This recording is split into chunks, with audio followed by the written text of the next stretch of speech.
Alright, so begins another draft physics video production. Comments. And other stuff if time permits. So we'll see.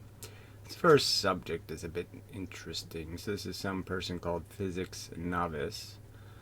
Anyway, I started learning physics recently. I watched some of your videos so far, some of Walter Lewin's lectures, some of my text materials, and some other miscellaneous stuff on the internet.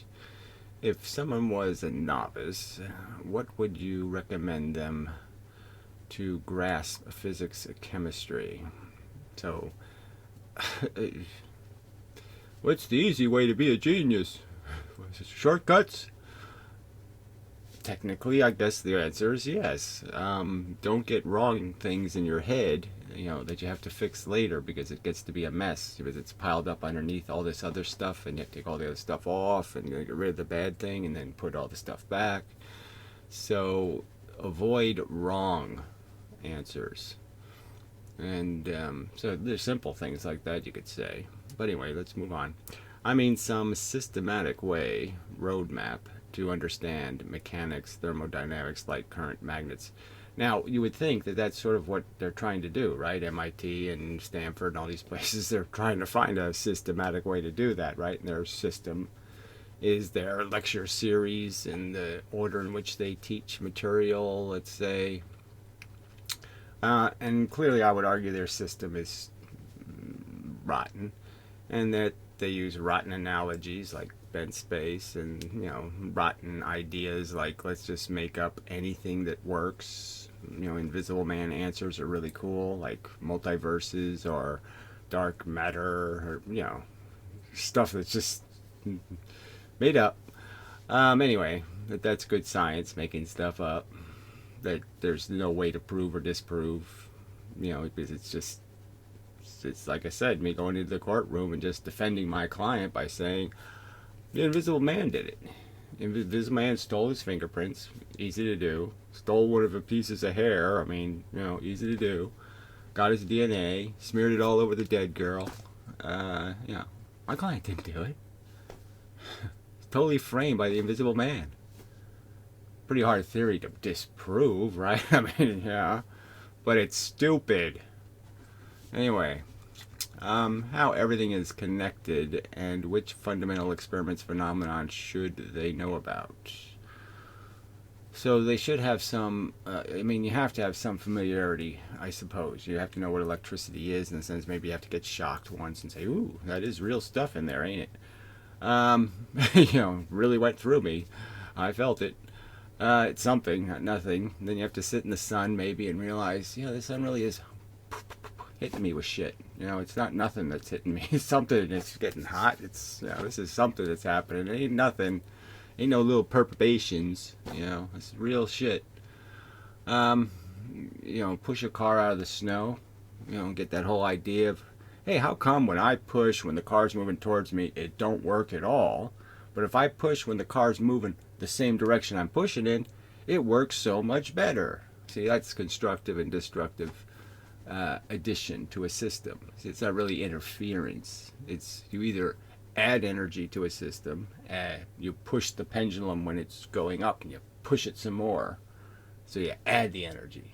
And if you push it when the pendulum's going the opposite way, the pendulum doesn't do anything. It just sits there and says, what the hell, I'm all out of energy, you took it all away from me, you balanced me.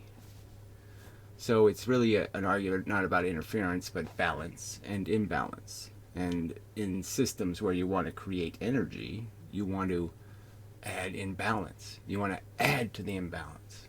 So this is a conceptual way of understanding things like resonance or a glass breaking, right? I mean, that one's not too hard, right? With sound waves and the whole idea that, depending on the shape of the glass, that is, the energy takes a certain amount of time to get through, go back and forth. So at certain frequencies, they'll all be on phase. All the pushes will be one way this way, and then all the way this way, and then all the way this way, and then all the way that way. And that's going to put the most tension on the glass and break it. So you can kind of understand, well, that's kind of a resonance argument. And that makes perfect sense, that when all the pushes are lined up, going the same way, more imbalance will be created. And the more imbalanced you can make the glass, it'll break. And then you could apply that, to other concepts like the photoelectric effect, where they decided that there's an intensity to light. When, well, what is it really? What's the difference between, 500 nanometers and 320 nanometers or whatever? Split in half, let's just say 250 and 500. Well, what's the difference? It's more like 700 and 320, but who cares? Well, twice as much. I mean, it's pushing twice as fast. Well, and if you apply that to a simple resonance argument, that is something like a trampoline, where you push it in and it pops back up, and you push it in and it pops back out. Some sort of simple system.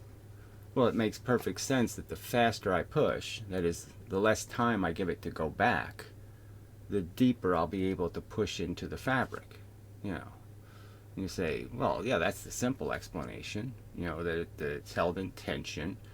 If I push when the others are pushing in the right sequence before the reflection back, I'll push deeper. I'll put more energy into the system because it'll be less destructive interference, the less and more constructive addition to the tension I'm creating, the imbalance I'm creating. I'll get more imbalance into the system because it won't be able to balance. So if it's a tipping point argument, right? Tipping point isn't complicated. Let's throw rocks at a log and see if we can start it rocking, see if we can tip it over. So those simple experiments, the levers, sort of had this conversation with Hofladay in a sense, because he was teaching a kid, and he was starting with some of those concepts. And if you get those right, in terms of understanding the dynamic, then you'll be okay. But like, what does conventional physics do to people's brains? Well, it starts establishing something like, well, somehow frequency is intrinsically more energetic, that somehow there's this intrinsically more energy in it.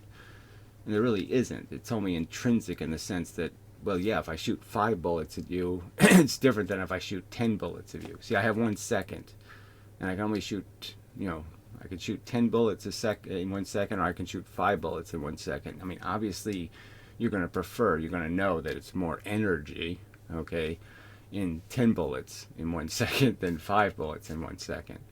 But the bullets don't have more energy. The intrinsic thing doesn't have more energy. It's just a volume thing over time. And, but they've turned it into a thing where now they're saying frequency is momentum. That somehow frequency always creates more energy, when it doesn't always create more. It doesn't always add to the energy of a system, the frequency. It only does when you have a system that has some countervailing balancing mechanism. But otherwise it won't do any good as a matrix for velocity or acceleration or real momentum. And then they said things like electrons have a frequency when they don't have any frequency. You can give them one, you can shoot them like a bullet, but the bullets themselves by themselves don't have any frequency innately. Electrons don't have a frequency, they have a velocity. When you give them a velocity, there's a certain amount of them that will pass you in 1 second, that can. That's all. So, and so I would argue that this idea that everything has a frequency is just fundamentally wrong. Now, they can make it mathematically correct in the sense that it works most of the time, because most of the things in the universe are in some kind of tension, and it will matter how quickly you interact. The quicker you interact, the more energy you put in. But like I said, it won't work if you're pushing somebody out of the snow. If I'm pushing somebody out of the snow, if I go to a higher frequency than the rocking motion of the car, it won't do me any good. I won't put more energy in. I'll just keep rebalancing the system. So it won't work at all. It'll be totally ineffective. No photoelectric effect. Exactly the opposite. So the slow frequency is what will win, because I have to be in sync, in phase with the motion. Same thing with the breaking the glass. There's a frequency that works, but if I go, the lower frequency doesn't work, but the higher one won't work either. Okay, it has to be the right harmonic. It has to bounce at the right rate So everything is bouncing at the same time. The same, even though this thing's going back and forth more times, they're in sync. So it's always the same motion this way and that way. So one's going this fast and the other one's going this fast, but they always go this way and that way at the same time. Even though this one wastes its time doing this while this one's doing this, there's always a moment where they're going the same way. And that's when they're adding. Alright, but this idea that you can watch,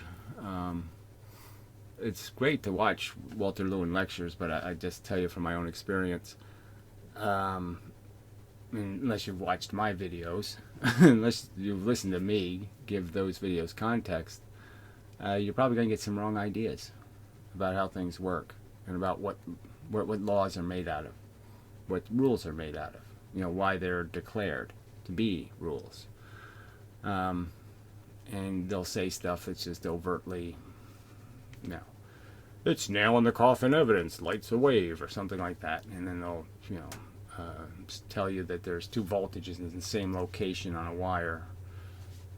It's not possible. Different things like that. They're just silly, and it'll screw you up in terms of not getting it. I don't know if I have to say much more about it. It's a little delicate, you have to be able to understand the difference between an answer that works and the right answer. Because you can make something work some of the time. I got a bottle of wine, let's say, and I want to put a cork in it. I can shove this battery, it's about the same size. Might work. I can hammer it in there. I can use lots of things that aren't the perfect thing to use. And I'll get by. And you can do that in the sciences. You can get by with a wrong conception of function, and it'll work good enough. But it's not right. It's not the truth. It's not how it actually works. So I can only say the only thing that saved me, frankly, was there was some point, like I said, where it just got too silly. Probably in these arguments, 10 years ago, Piro said something about this whole wave duality crap, and I didn't realize how wacky it really was. I didn't know Huygens from Huygens, and I didn't know how silly it really was. This whole two-slit crap. And once I heard these people saying this shit, entanglement was, of course that's silly. Bent space was silly. So lots of silly stuff, but when the quantum mechanics turned into silly nonsense, that's when I got more intense in my interest and decided to look into all this stuff. And the first thing that came obvious to me is the gravity argument. It just makes sense. The stuff is moving the speed of light. It's, there's so many reasons to understand that it's the same force. It's just in a different form. And then to understand, well, magnetism's doing the same thing. So it's the same stuff. It's just in a different form.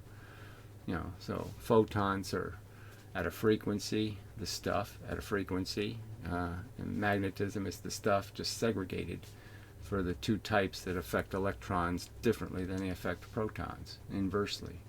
And that creates your monopoles and your dipoles. It explains all of it. And then, things like charge. The thing you have to get with electricity is that it needs a conductor. That electricity isn't a substance. It's just a way of getting pressure from one point to another point. And that's all. So it's not really stuff like it's not it's not a something. It's just a method of conveyance of the something.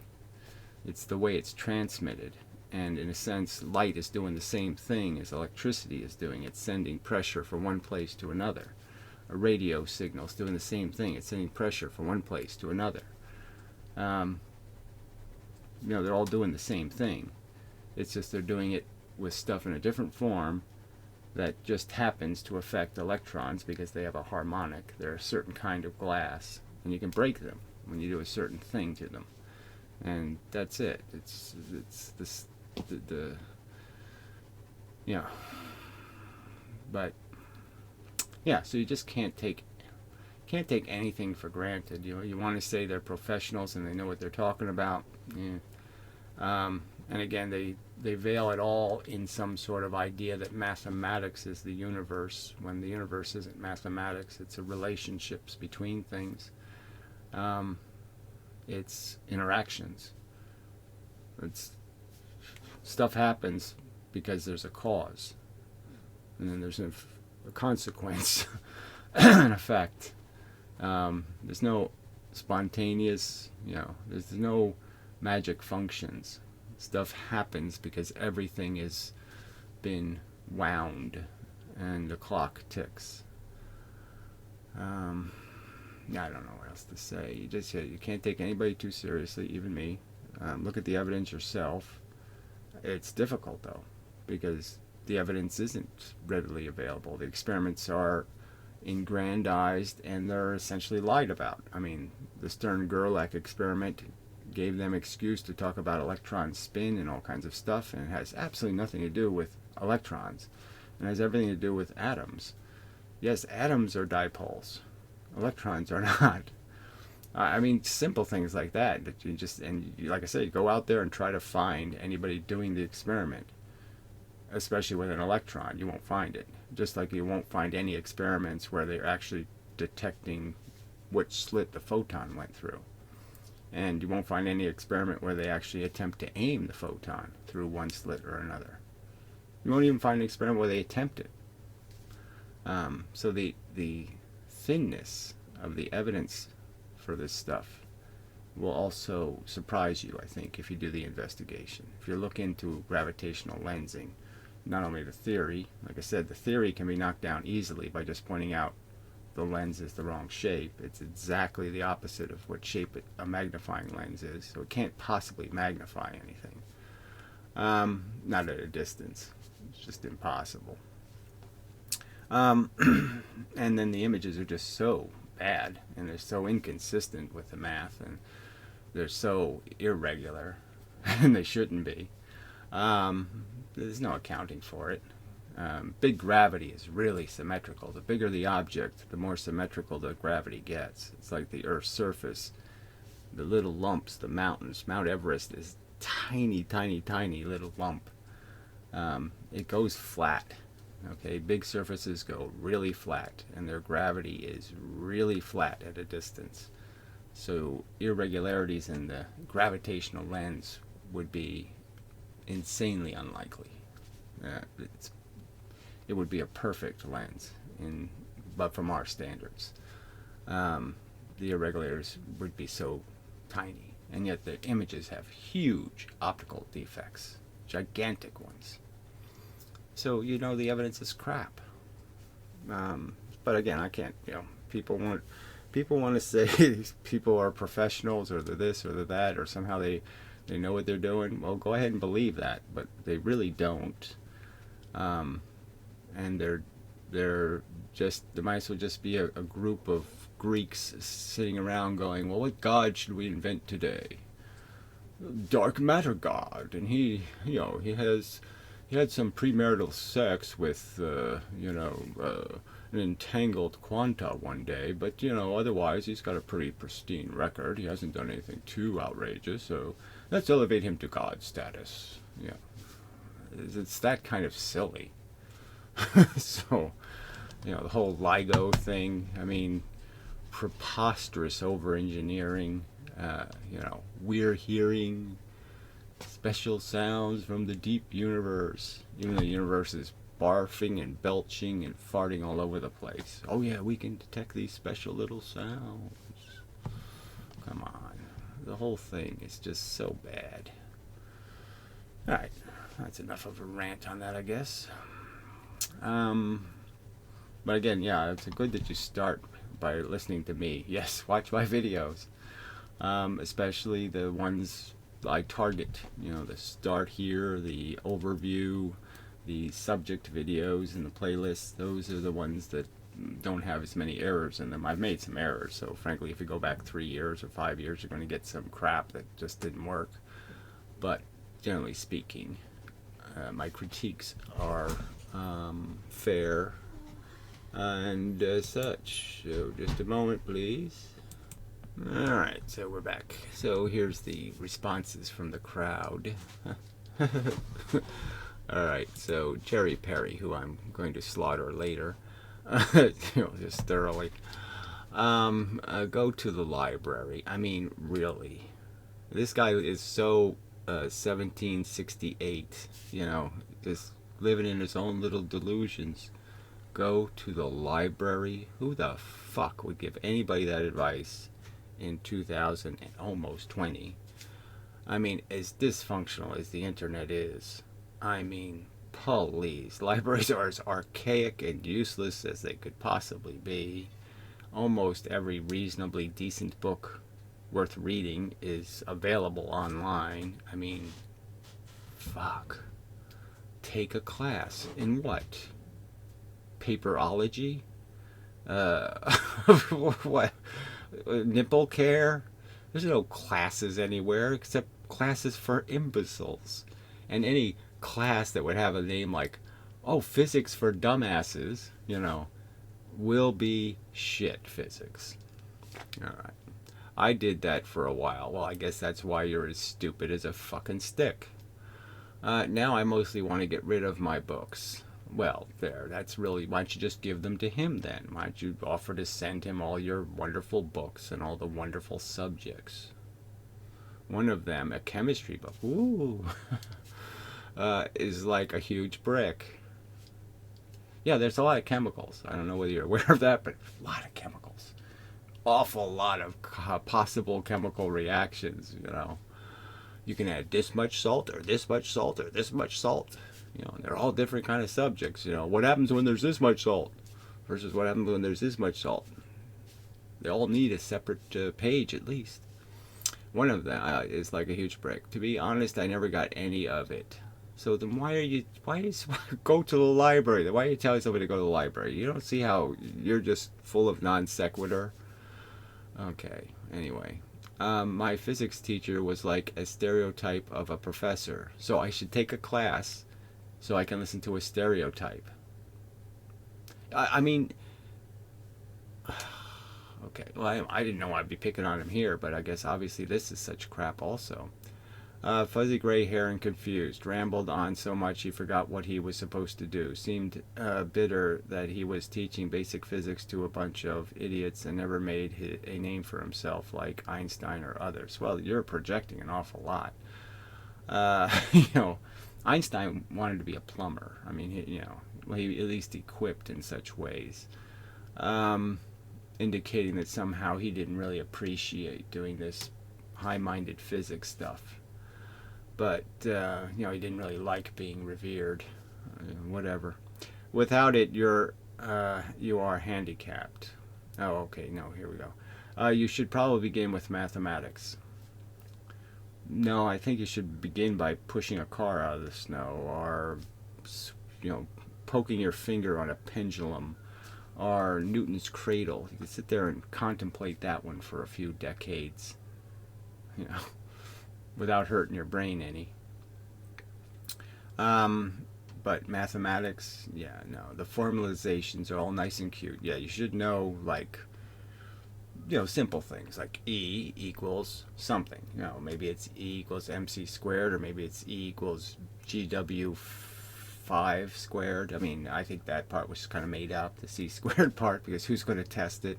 Nobody. Nobody's going to square the speed of light, okay, and then try to figure out whether there's that much energy in something. But anyway, so, and as I've just pointed out, the mathematics is now ludicrous mathematics because in some circumstance frequency matters, they've decided frequency is momentum. So if you have a high frequency, somehow you have a high speed, when the two things aren't the same thing at all. Electrons have momentum. They don't have a frequency. If you're going to deal with them in an equation, you ought to do it honestly and accept that they're not traveling at a frequency. Alright, without it, you are handicapped. It's the foundation. Well, I think that's just nonsense. The foundation is concepts. What goes up, came back down. What goes up, come back down. That's the foundation. that's where you start. You start with the observations and just understanding the fact that you're seeing this level of the Rube Goldberg, right? I mean, I just dropped the battery, it bounced off my hand, hit the floor. You know, that's kind of a Rube Goldberg already starting, right? Just this cascading of causes and effects. And the point is we know something's causing this Rube Goldberg.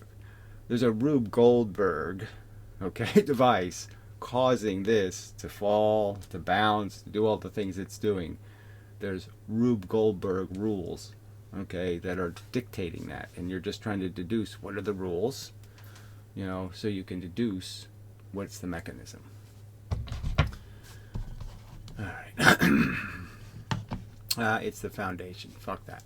I mean, yes, some mathematics, yes, you have to know some, but you really don't need to know the calculus, frankly, and you don't need to know a lot of other stuff to be able to understand the concepts. Now, if you want to be able to figure out exactly where something's going to go when it's getting hit from this direction and this direction and this direction and this direction, yeah, maybe you'll need it. But you're not going to need it unless you need a specific answer. And you're not going to need specific answers. You want to understand why this thing hit it and what the thing is that hit it. When we learn about force vectors and mechanics, so again, they call them force vectors, but they don't think they're vectors. This is part of their lie, you know. We'll use the word force vector, which means a straight line, a bit of force moving in a straight line, but then we'll turn them into waves, and we'll turn them into all kinds of nonsense, virtual things, virtual force vectors. Come on, this is so fucking silly. So he gets 2 thumbs up for that pile of crap. Starting off by saying, do 2 things that I found to be totally useless. So he explains how the 2 things are totally useless. And then, but his first sentence is, go to the library, take a class.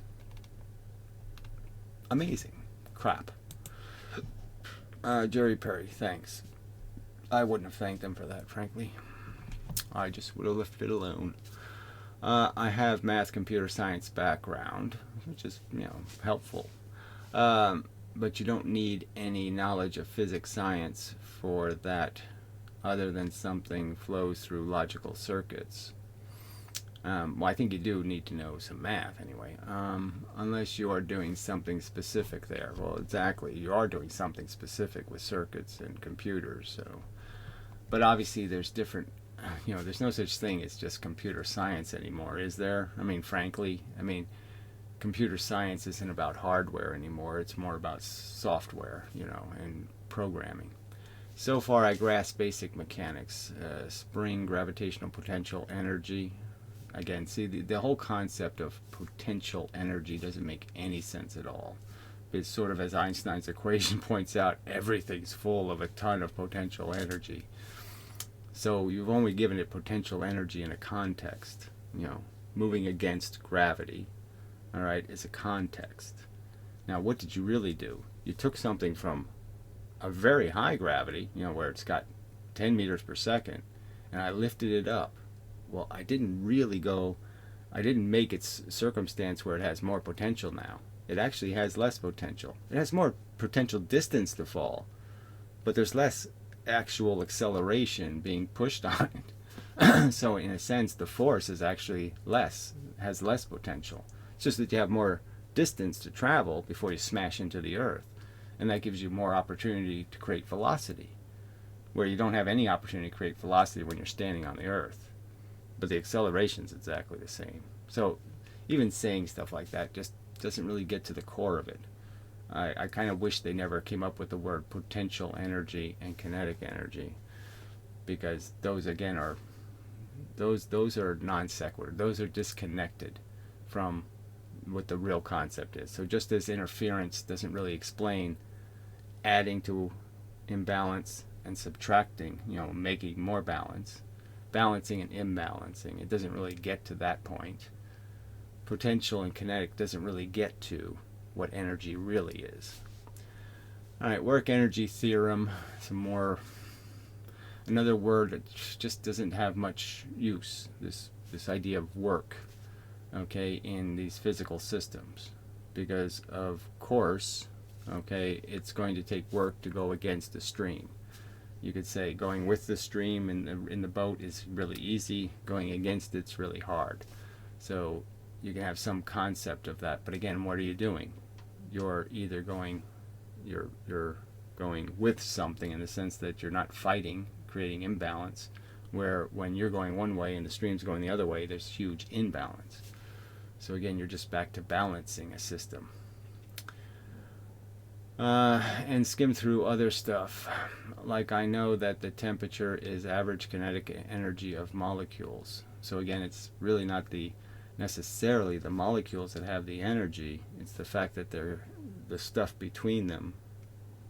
All right, they can have lots of swimmers hitting their boats. So, again, it's identifying the wrong cause of the agitation. What's making the boat rock? The boat or the ocean? Which, this is a chicken and egg kind of argument. What disturbed the water? Well, the boat rocking. What made the boat rock? The water disturbing it. Anyway. Our voltage is like pressure in water pipes. And I'm going farther. I tend to like that analogy. The whole volume versus density versus pressure kind of stuff. Those are all kind of good ways, I think, to look at how energy gets from point A to point B. The speed of the punch versus the size of the punch versus the hardness of the punch. Alright, Gary's theory seems nice. Fuck you. But I haven't grasped bigger picture and all the details. 2 plus 2 plus 2. So I'm basically just arguing, look, there's not that many details conceptually, and that the whole thing really does connect to one of those twos. Any event you show me, I'll connect it to those twos and explain that's the force at a frequency, and that's the force segregated. That's an electron losing its momentum. That's an electron and a proton deflecting all the reflective energy. Anyway, mostly because I have vague knowledge of all the phenomenon. So again, the phenomenon are emergent from the function. So I don't think you have to know every chemical reaction to understand the concept of two atoms being connected by an electron, let's say, or two electrons having a strong bond, a weak bond, understanding that you need to give them motion in opposite directions to break them apart, different things like that. So yeah, heat will break things. So those concepts you don't have to know every experiment to say, oh, I grok the basic concept that this is what is really the universe, is this little hunk of momentum flying in vectors, and you change the vectors by interacting with matter.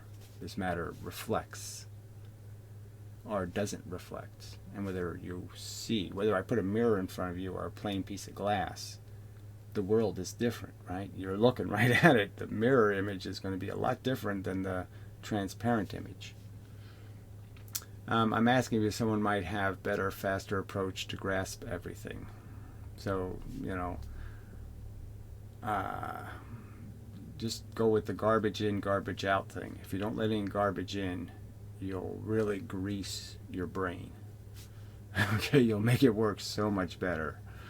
Garbage doesn't do brains any good at all. So wrong ideas, getting a wrong notion in your head can be catastrophically destructive, especially if it's in some kind of elemental perception.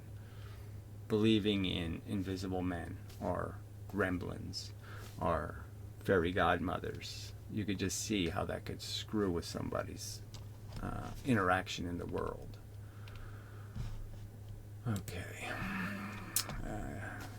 Eudadacidus. I don't know what that is, but anyway, physic novice. For me, I found a good rudimentary grounding in the basic fundamentals of any principle I'm curious and serious about is a good place to start. So that's just like saying nothing, isn't it? I mean, I don't know. You always should keep it simple.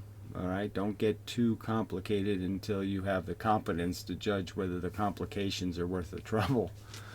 There are resources everywhere. Well, this is true, but a lot of them are garbage. So you have to kind of be able to say garbage. Oh, I'm supposed to avoid garbage, you know. And it's when you don't have enough experience with garbage, you don't know it by its smell and all that kind of stuff. Then you can get in trouble. Just begin at the beginning. Oh, thank you. That's great advice. Yes, I'll begin at the beginning. Work at it until something clicks. I mean, you just can't see how this is just such tripe. Just sorry. I mean, people love to give advice, even if it's just utterly useless. Don't cut your hand off with that knife. Oh, okay. I'll try not to do that. Thanks. I was totally unaware that I wasn't supposed to cut my hand off. Try to skip the notion of systems and shortcuts in the beginning. I don't even know what that would mean. Try to skip the notion of systems. It is a system. It's critical to understanding that everything's interacting with everything pretty much. You can't change one bit without theoretically changing everything. Just like if I just change one marriage on this planet, right? Just theoretically, I just switch one couple, and I switch them. You could just see how much trouble that could cause, because that means, well, that girl had to marry somebody else then, and that girl had to marry somebody else, and that girl had to marry somebody else, and this one had to marry somebody else, and that one. I mean, it'd be a chain reaction of rearranging of everybody's life, because the hero married this girl instead of that girl. Well, now this girl is really hot still, because she was going to marry the hero, super guy. And now super guy's available, and he's going to hook Supergirl, and then so somebody else had hooked her, and he's going to be out of luck, so he's going to have to go get some other, I mean, it is a system. All right. Okay, check out. Oh, so this guy, I didn't want to block you, but clearly I'm blocking you, okay? This is not the religious channel, okay? So your little Buddhist theories about how the universe works from this mumbo-jumbo numerology, shape-shifting, astrology crap, it's just that. It's huge, big bowl of crap. You're an idiot and a dupe. Grow the fuck up. Jesus. People are pathetic. So fucking stupid. Alright.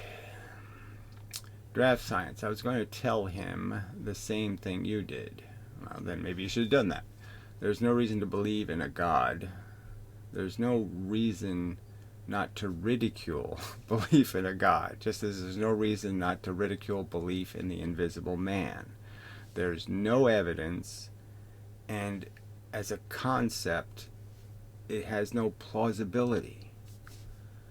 But I thought he'd say it's the truth or some other kind of bullshit. Well, he kind of indicated pretty humbly that, no, I'm just selling out. Fuck the truth. I need hope. I mean, he kind of made it kind of clear. Yeah, I'm copping right out. Fuck the truth. I need hope pills. All right, perv action. Another long one. I hope this isn't all programming stuff, but we'll see. I'm glad you approve of me attempting the dot connecting by reframing. Yes. Whatever.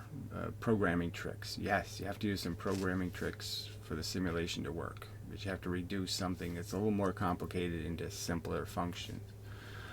I would understand it coming off as I call it drive-by dogpiling. Fine, whatever. I mean, laying my droppings onto your heap. whatever the idiom was called, potentially diminishing the foul taste leaving. I just thought you were, you didn't like three blind mice, but you don't like mice, and so you want to turn into three blind, I don't know, Asperger's. Even if you were offended, I'd have to keep the following evidence and the most Newtonian model. I'd have to keep following the evidence. Well, whatever. I'm arguing the evidence. You want to argue evidence, that would be nice of you to do now and then, okay, frankly. So go ahead. Show me the evidence that an electron isn't a magnetic monopole. Show me what possible thing an electron does that isn't exactly what a magnetic monopole would do.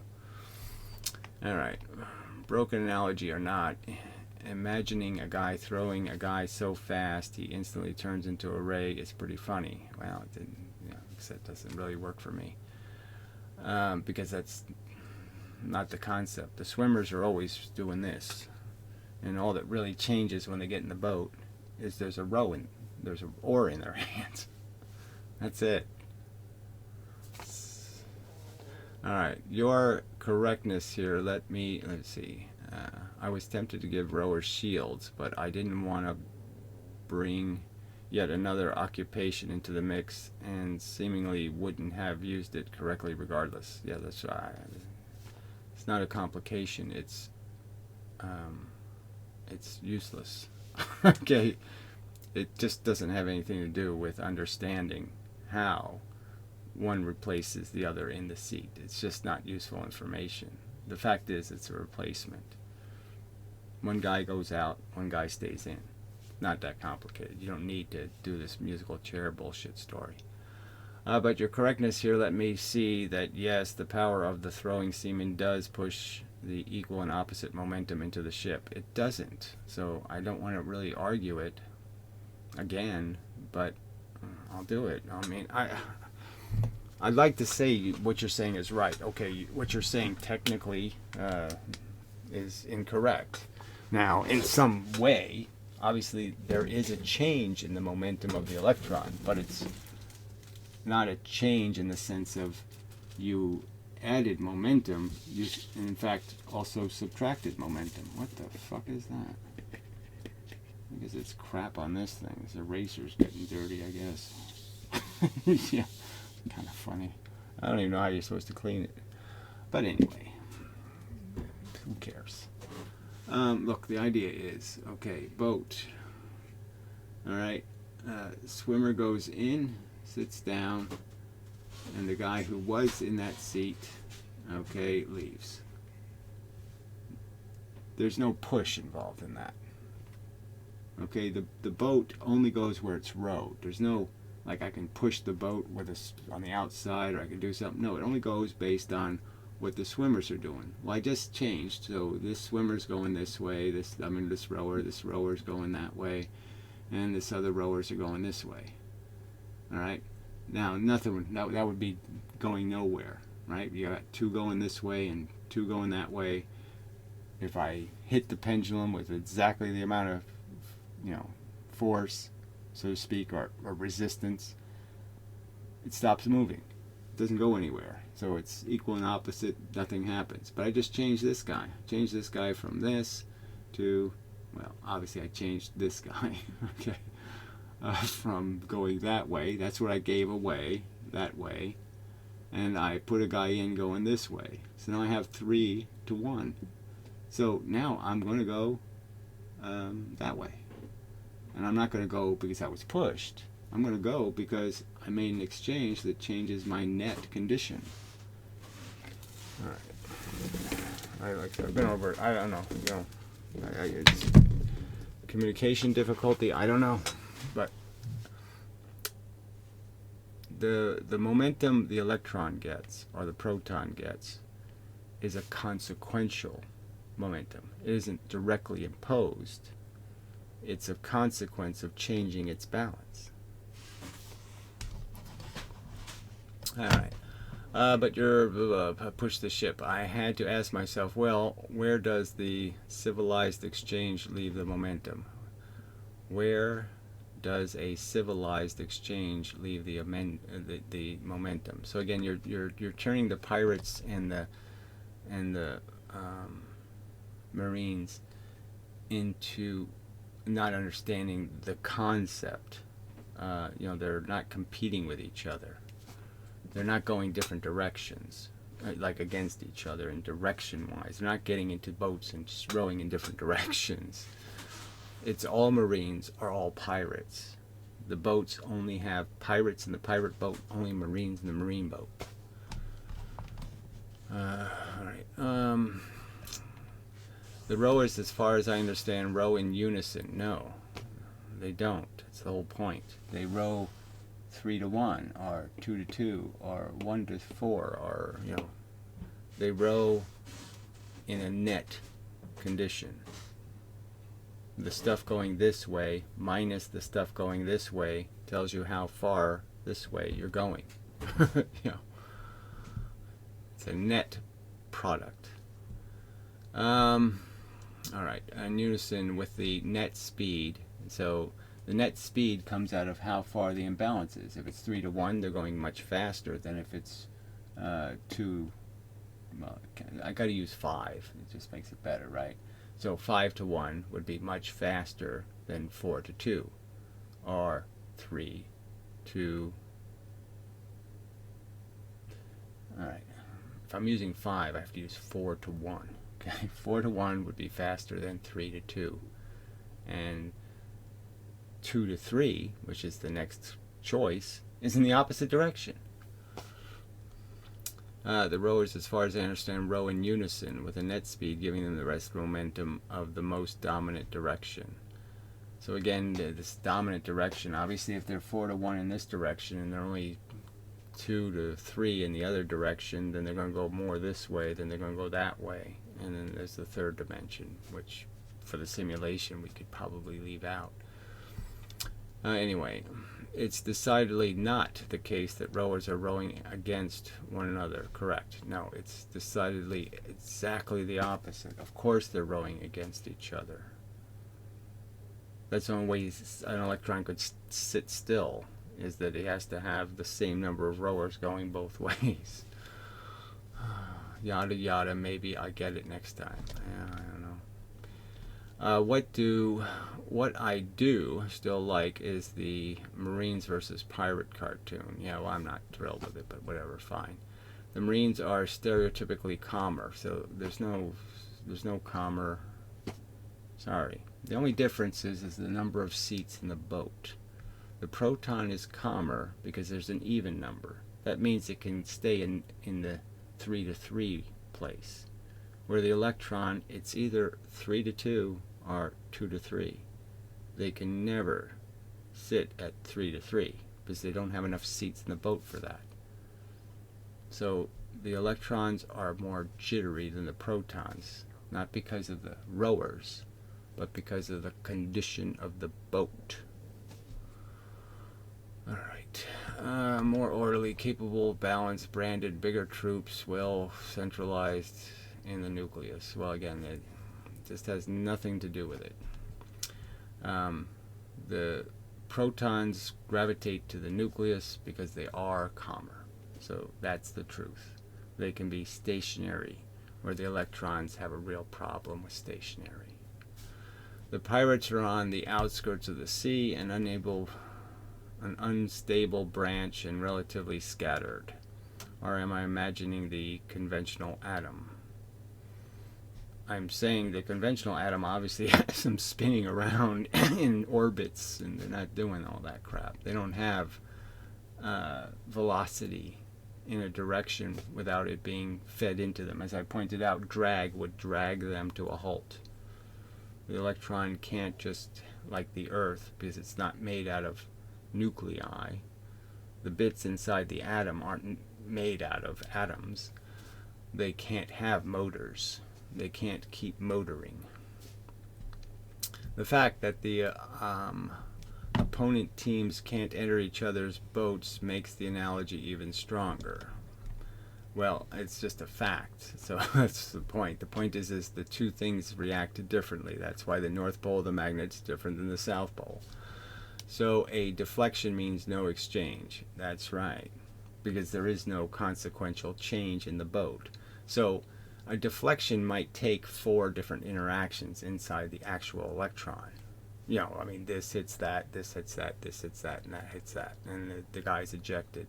How exactly the guy is ejected is a fact. I'm just saying he might sit in the seat and then the guy kicks him in the nuts and throws him overboard. The point is, okay, is that he doesn't push the boat by getting deflected.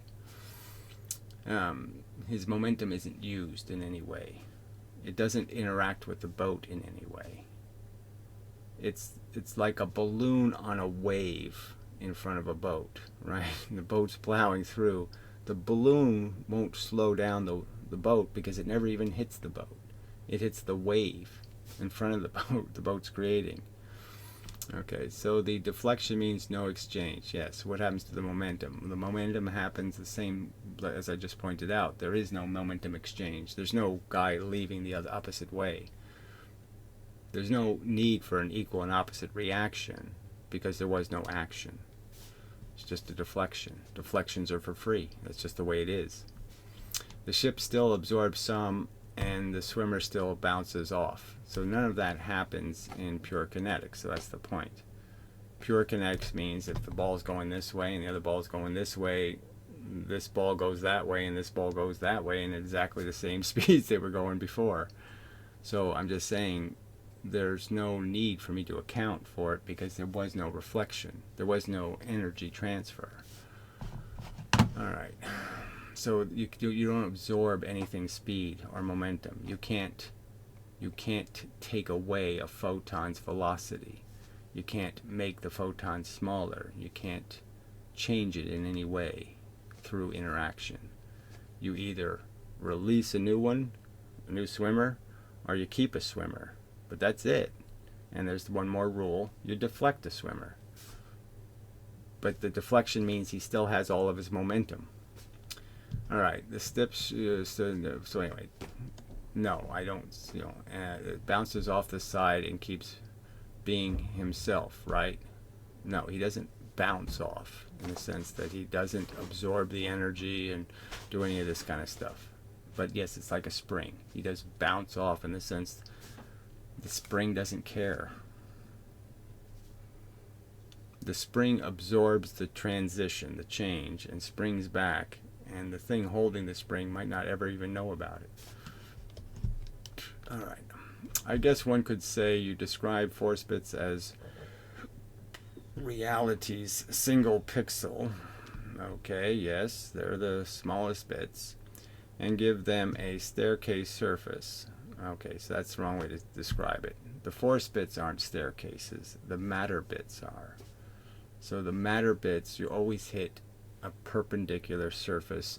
So even though it's round, all the surfaces facing any dimensional plane, that is, all the surfaces facing up, are the flat part.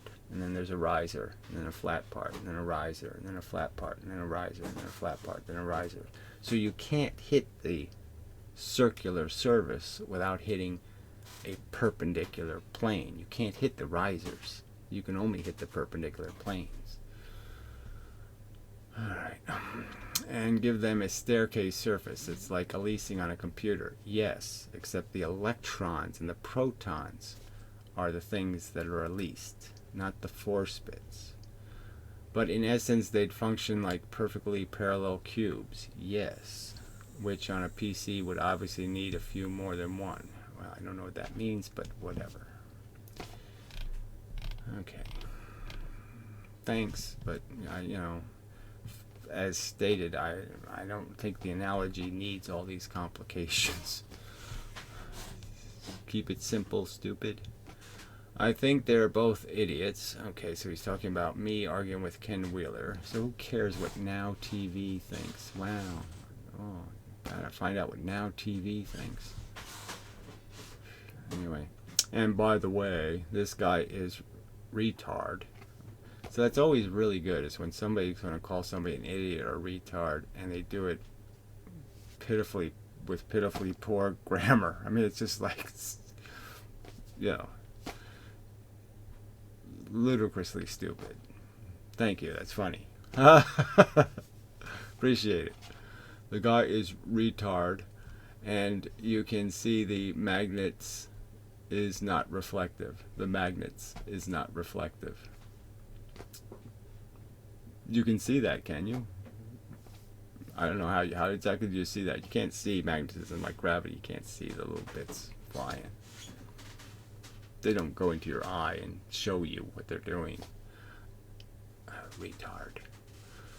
Anyway, I guess I might as well just block this guy, right? I mean, he's not even trying.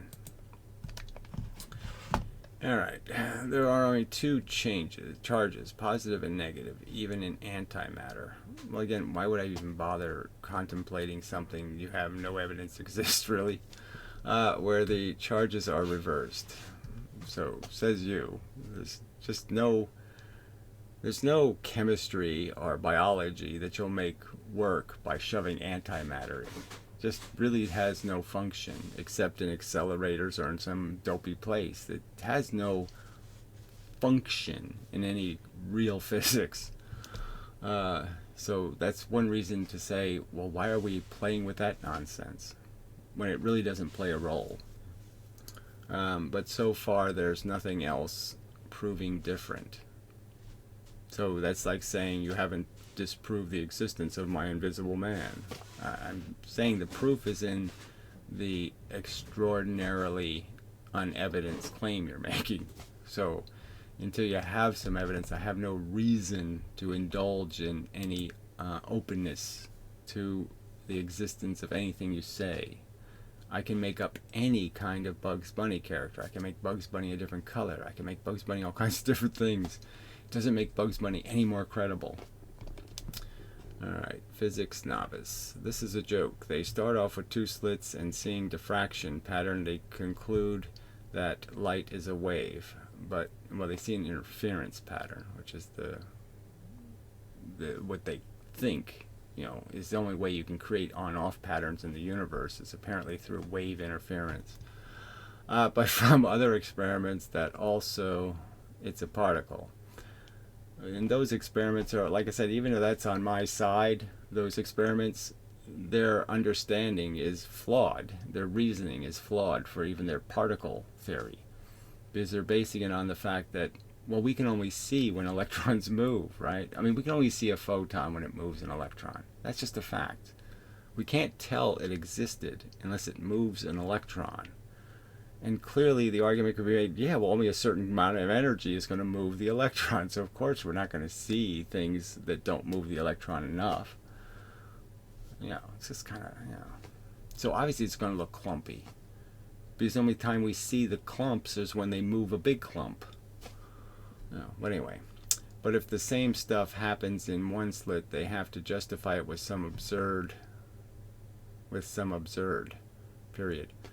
Well, you know, I don't know what that's not great grammar either. But obviously they have no explanation for why a photon would split in two when it goes through a single slit. You see, with the double slit, they can make up some story. The photon is spreading wider than the slit with its big, huge wavingness. It's waving big, huge waves. And it goes through the slit, and the impediment breaks the waves into two waves. So they can make some sense out of it. But in a single slit, why? Why does the wave break into two? There's no reason for it to break into two. And yet they break it into two. They force it to break into two to do their wave interference. And there's no reason it broke into two. There's no logic. And so it's clearly kind of a desperate effort to force the evidence to say what they want it to say, rather than to follow the evidence. There are a few single slit videos on YouTube, and some of them have lots of diffraction. Well, of course, it's not. See, the stupid word diffraction is, you know, they've decided this is just a wave concept. So anytime anything spreads, they say it has to be diffraction, and it has to be because waves spread. You know, when the wave goes through, like a water wave goes through a surface, the water on the sides have adhesion to the surface. They stick to it like glue. And so that's why they start to move slower. And so they fall behind the rest of the wave. So and they pull because all the water molecules are connected to each other. So there's tension. So they just pull it. They just stretch it. So that's why it comes out as a diffraction, in the sense that that's why its shape changes and its vectors change, in the sense that it spreads out from that disturbance. Now, clearly, there's no friction in the small universe. There's no adhesion. There's none of that crap. None of the forces do any of that. So that's just nonsense. So it doesn't. There's obviously vector changes, and then you look at a Feynman diagram, it sort of just basically screams at you the right answer, which is the photon hits, the electron doesn't move straight, and then it readmits the photon from a different position. Same angle, but it's a different position in space.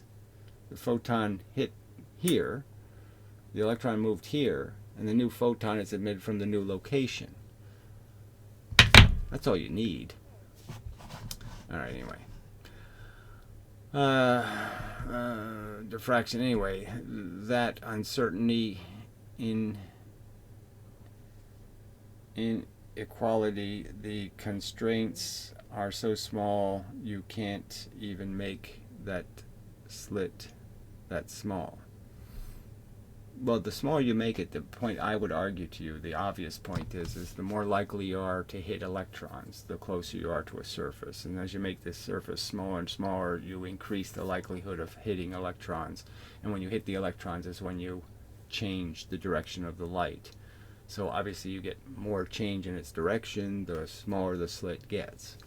And I suppose that could go to some sort of infinity, but obviously there's no infinities, so there's the width of the photon. Eventually you make the slit so close the photon can't even fit through. They did the same stuff here and mentioned that it's a bit controversial. Heisenberg uncertainty principle explained. Veritasium. Well, Veritasium videos are complete standard crap right from the industry. Okay, the industry of crap. So it's frankly garbage. All right. I might be worth. I'll play the video. I've seen most of the Veritasium videos, and like I said, I've played a few of them in the past and pointed out the flaws in them. He did the single photon experiment, and the results were almost laughably bad, in the sense the amount of noise was half the photons in the experiment were noise photons. Okay. And they built whole theories based on that. Quantum this, quantum that. And the magic with detectors, LOL. Obviously, the fact that they've never done any of these experiments and assumed what the results would be, and then basically just said, they basically imply that they did the experiment, these were the results, when no, they just thought about the experiment and said, what do I think will happen? Yeah. And they don't even think what I would think would happen, right? Because it's kind of obvious that you could deduce that, well, if you could theoretically not interfere with a photon by detecting it, you'd have no reason to think you would ruin the results. They'd be exactly the same results. And as I've pointed out, we can get rid of this whole Heisenberg nonsense. We can get rid of the whole worry just by aiming the photons. So they always do the experiment with the assumption we're not going to shoot straight. Well, what if you did shoot straight? What do you think will happen? You think there won't be any pattern if I deliberately shoot photons through one slit or the other slit? Of course there will be. And that's something they could theoretically do now. They got lasers that are pretty narrow. They're pretty aimable.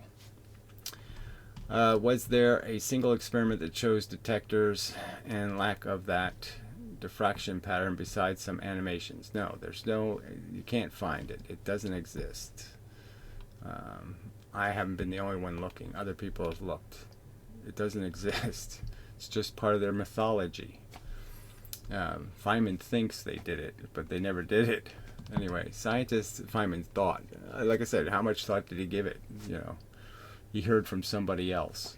They really don't touch any of these things. They don't pay any. Again, it's like the Stern-Gerlach thing. You could just argue this forever. They shoot atoms through the device and then draw conclusions about electrons. They're not electrons, they're atoms. Atoms are dipoles. Electrons are not dipoles. I mean, it's just so obviously bullshit. All right, scientists have the strongest obligation not to fuck up the truth.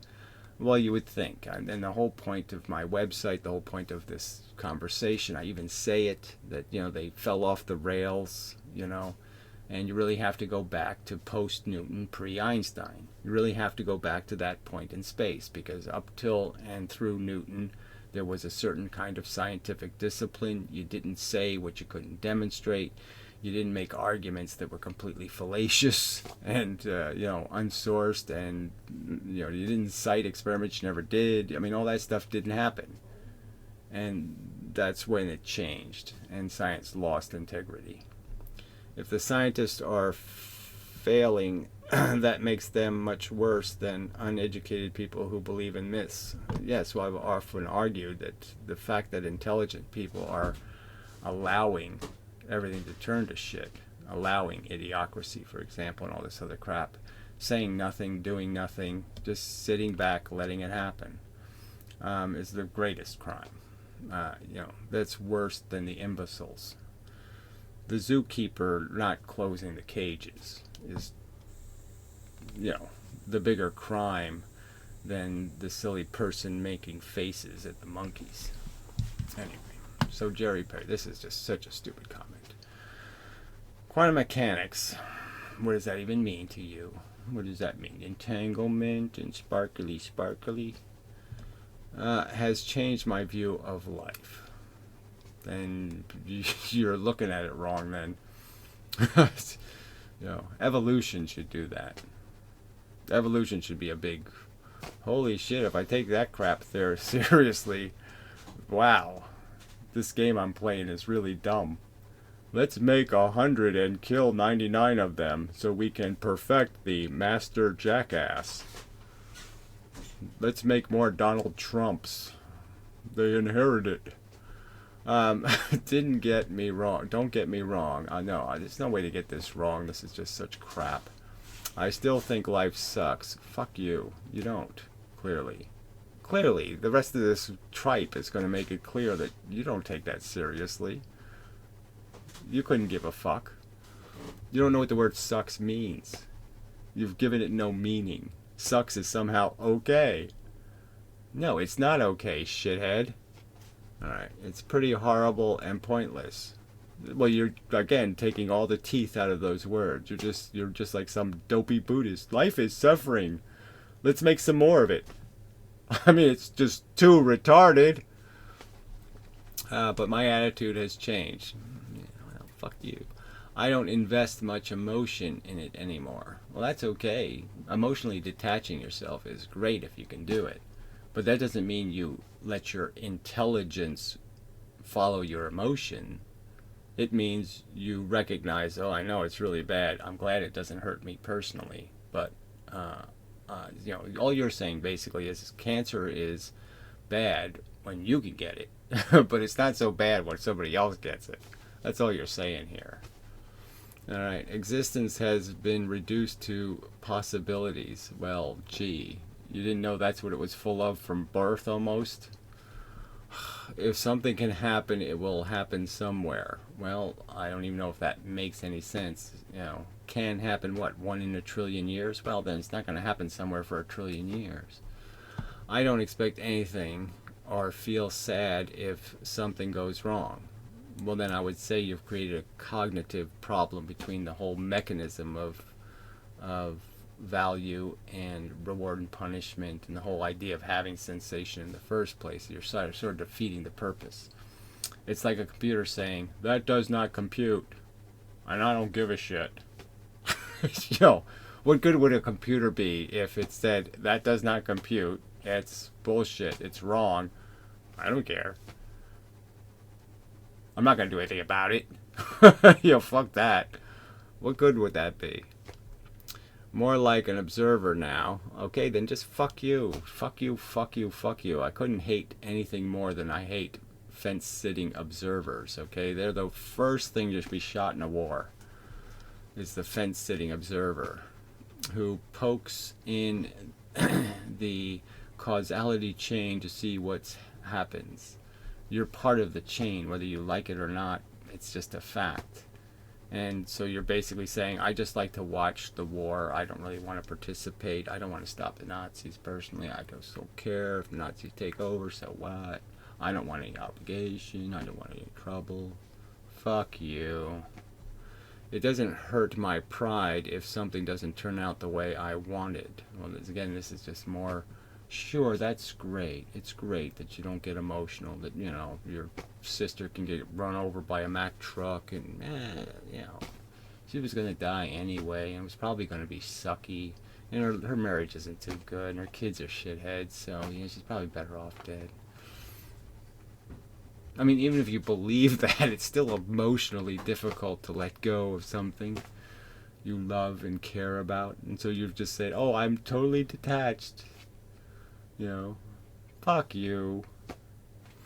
You can try to steer things in the right direction, but never completely control anything. Yes, that's just part of life, is understanding that you do have your, you know, as Clint Eastwood would say, a man's got to know his limitations.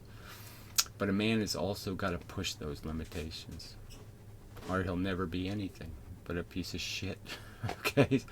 So if you don't try, you can't succeed. That's just as true. A man's got to know his limitations, but a man's also got to know that if I don't try, I can't succeed. Success requires trying. This attitude has given me a sense of humor. Yes, exactly what the world needs is people with a sense of humor. Let's just laugh at the misery and the torture and the suffering, and let's just laugh at the fact that it's going to get perpetuated into the future. Ha ha ha ha ha. Isn't that just so much fun? Fuck you. And external perspective, which doesn't mean a damn thing. External perspective means you look at the rest of the world through your asshole. You know, your little blinking asshole, and you're saying, it's not happening to me. Oh, that's not happening to me. It's funny then. You're such a piece of shit. Fuck you.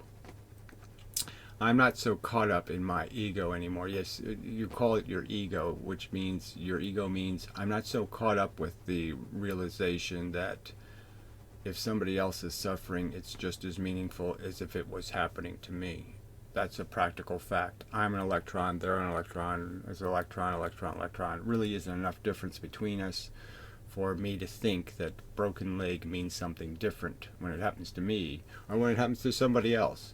So instead of being obedient to that simple piece of logic, that suffering isn't something else when it's happening to someone else, fuck, able to laugh at my own and others' little endeavors. So you're telling me you take the word sucks seriously. Pretty horrible and pointless. You take any of these fucking words seriously when you say something like these little endeavors in the torture chamber. Hope this made sense. No, it's a piece of fucking shit. You're a steaming asswipe. Fuck off, you piece of crap. So I hope I didn't hurt you personally. But yeah, I can live without you. You're a stupid piece of fucking steaming shit. Fuck off. Get what you deserve, which is huge indifference. I hope you have one of these little life tragedies, and I hope everybody around you treats you like absolute shit. Fuck you, cunt. Ugh, can't believe he put that crap on this video. Anyway, so that's probably enough of a video, right?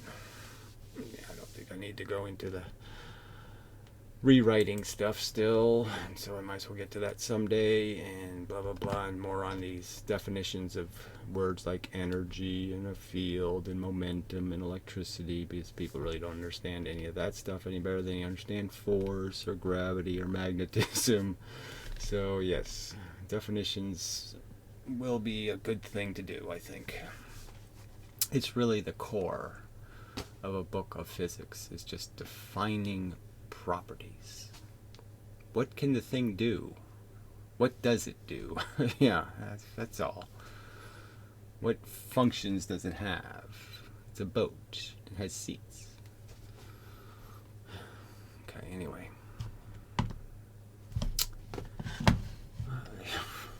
can do is try to reason with you people. But you just can't really on this planet. It's just, I had a dispute with the neighbor yesterday. It was so insane. The property line's way off, right? I mean, it's like overtly way off, like 2 feet wrong. And so I was putting up a new barrier thing, and I'm saying, well, if we're going to do this, if I want to put this new thing up, why put it wrong, right? So let's fix it. And, a woman claim, oh, I don't know any mathematics. I'm trying to explain what parallel lines are. Just explain like driveways and lot lines and foundations to the buildings. They're all parallel lines. So if you take a ruler and measure and you get 2 different numbers, then that means the lines aren't parallel. And she's pretending she can't. This is college graduate, master's degree. She doesn't know what, she can't do it. No. And so, well, I was just like, okay. I don't really care that much. It's just stupid to do it the wrong way. So I just thought we could agree on the right way to do it. And, but I was supposed to be happy with that resolution.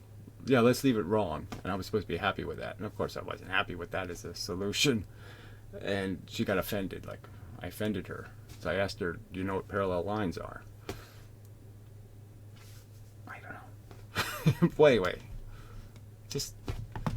You just say it, grief over this?